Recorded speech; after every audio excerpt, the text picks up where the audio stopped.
morning, beloveds. You might hear Foster, I don't know, talking. Okay, so we had a cool front, an actual cool front come through yesterday, and it was while I was in the park. I went back to see my friends in the Shakespeare As You Like It play, because one of my friends couldn't go last week, so I was like, I will happily go again, because it was delightful. And so it was sunny and hot when we got there, and I was like, okay. And then there was like an hour left, and the wind picked up, and the clouds covered up the sun, and the temperature dropped like 10 degrees while we were in the park. It was really fun. All right. So, ooh, you nicked me there, Buster. I need to look at those claws. All right. It is March 13th, I think. Our title is I Have Confidence. The first quote is, O presence, how manifold are thy works. In wisdom hast thou made them all. The earth is full of thy riches. And that is Psalm 104:24. The second quote is, they who thus recognize the self through the self in all created beings becomes equal-minded towards all and enters through the highest state, Brahman. And that is a Hindu philosophy, which probably means this is an Ernest Holmes reading.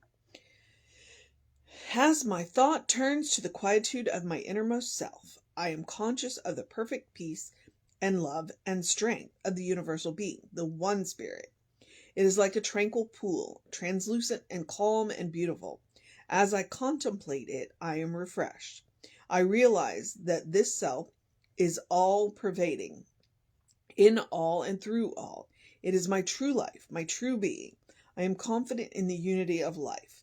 There is but one life, one body of love, and all are a part of it, the one being. As I look at nature, I see how every part melts into another as a great transmutation. One part could not exist without the others.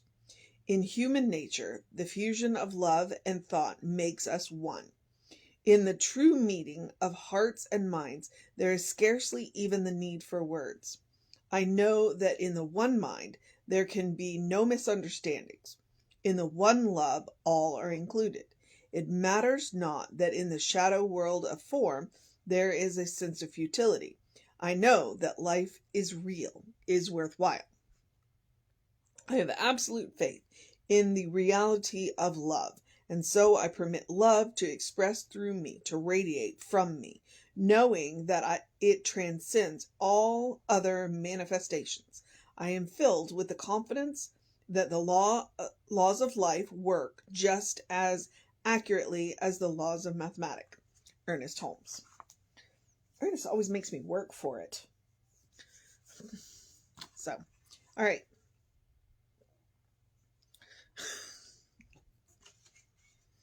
The cat, Foster, is stretched along my thigh, so I'm just like, if I'm momentarily distracted, that's why. All right. It's Ernest Holmes. Oh my gosh. All right. I really do like his description of the one. It's like a tranquil pool, translucent, calm, and beautiful. As I contemplate it, I am refreshed, which is kind of the purpose of contemplating the one. When we contemplate the oneness,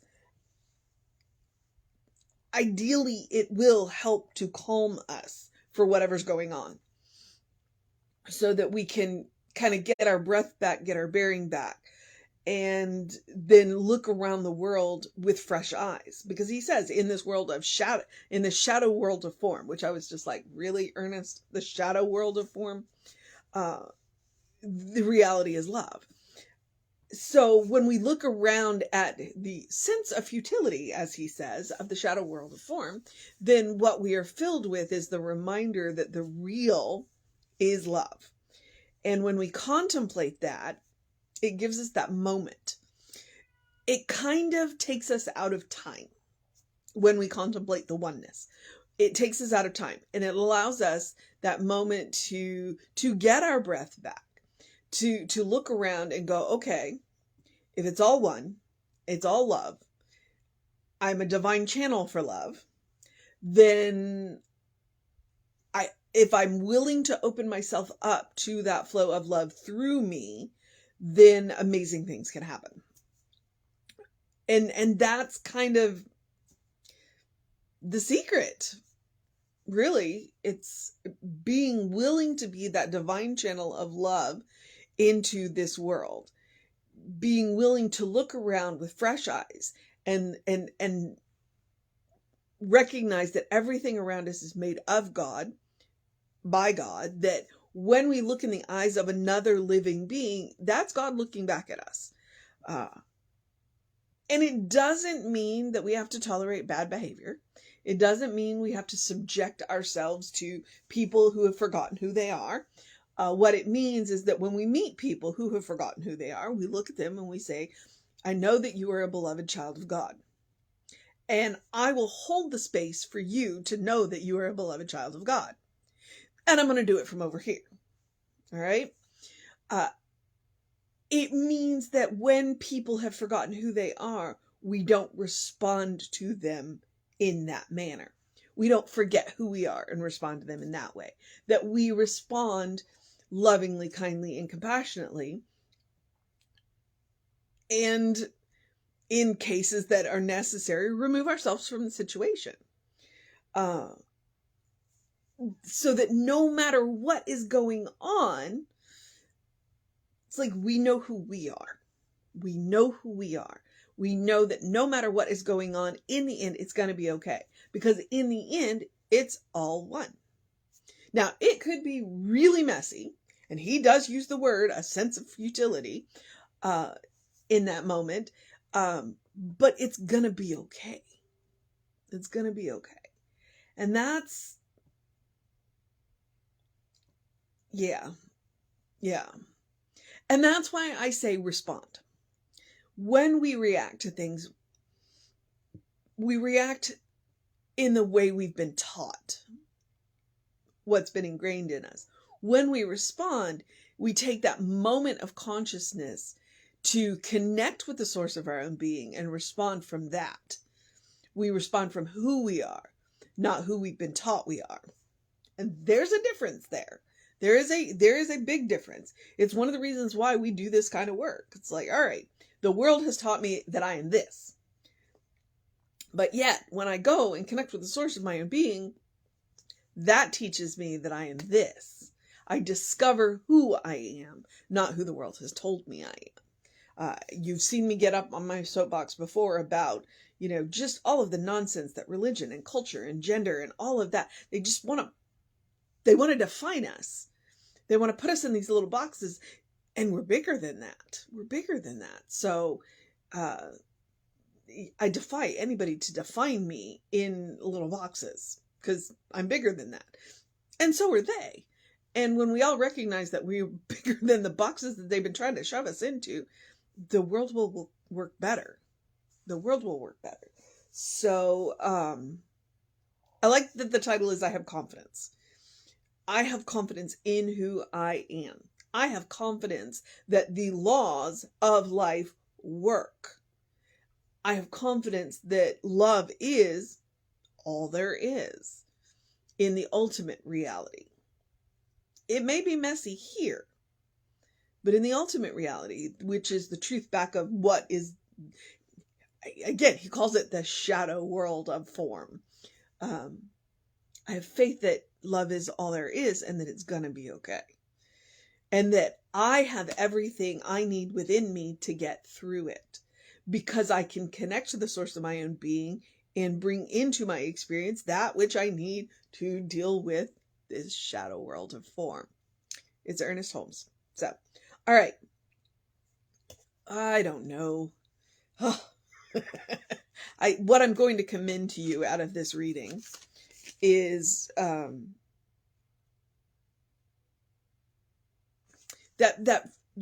way he starts off. As my thoughts turn to the quietude of my innermost self, I am conscious of the perfect peace and love and strength of the universal being, the one spirit. It is like a quiet pool, translucent and calm and beautiful. As I contemplate it, I am refreshed. Whatever else is going on in your life, when you go back to the one, it allows you to take a deep breath. And once you've taken that deep breath, you can handle anything because you know Spirit's got your back. So, the title is I Have Confidence. And he starts his treatment with, I have absolute faith in the reality of love. And so I permit love to express through me, to radiate from me. There, that is your mission today. The mission today, should we choose to accept it, is to have absolute faith in the one and to allow that love to radiate through us, from us. It doesn't come to us. It comes, or nor does it come from us. It comes through us. And that's the work that we do every day. So you have your mission. And then I do commend to you the spiritual practice of doing something loving for yourself, doing something kind for yourself, doing something compassionate for yourself. And contemplating oneness is loving, kind, and compassionate. You know, allowing it to be that tranquil pool and allowing yourself to take that deep breath, to take that deep draught, you know, that deep drink of love, is absolutely love, kindness, and compassion. Remembering who we are is love, kindness, and compassion. When we are faced with people who have forgotten who they are, remembering who they are so that we choose our response to them instead of just reacting to them is loving, kind, and compassionate to ourselves and to them. And that's one of those things. When we practice love, kindness, and compassion, we create a bank. So when we meet people that need a little extra, we've got some to draw on. But the more important thing is that we are creating a well-worn, well-connected path to the source of our own being, to the source of that infinite love, infinite kindness, infinite compassion, so that we never run dry. So, surprise. And the text messages begin. So here we are. All right. I'm going to take a deep breath. So, love, kindness, and compassion. Practice on yourself. You are your own best test subject. I like to say, and I like to remind you that you, as I said, you are your own best test subject. Practice on yourself. You deserve your own love. You deserve your own kindness. You deserve your own compassion. It's definitely about self-care, but it is also about making room for joy. Your life is a special occasion. Please treat it as such. Eat the good food, drink the good stuff, wear the nice clothes. Make room for joy. No matter what is going on in the room, you deserve joy. Okay? It's quality of God, which means it's quality of you. Accept it. Make room for it. We will get on with the business of this shadow world of form. Take care of yourself. Okay? Take care of yourself. Because once you take care of yourself, the business of the shadow world of form is easier. It is. All right. Love, kindness, compassion. Do something to engage your mind and your body. We do have a responsibility to take care of the vehicle through which we move through this shadow world of form. Do please drink plenty of water. Hydration is important. Your brain will work better. Do get early in your day bright light. I'm going to have to turn that off.